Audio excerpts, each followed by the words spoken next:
भव्य तेजाची प्रचिती विश्वाचा अधिपती साऱ्या विश्वाचा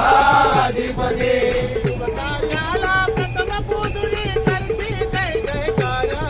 शुभ कार्याला प्रथम पूजुली करती जय जयकार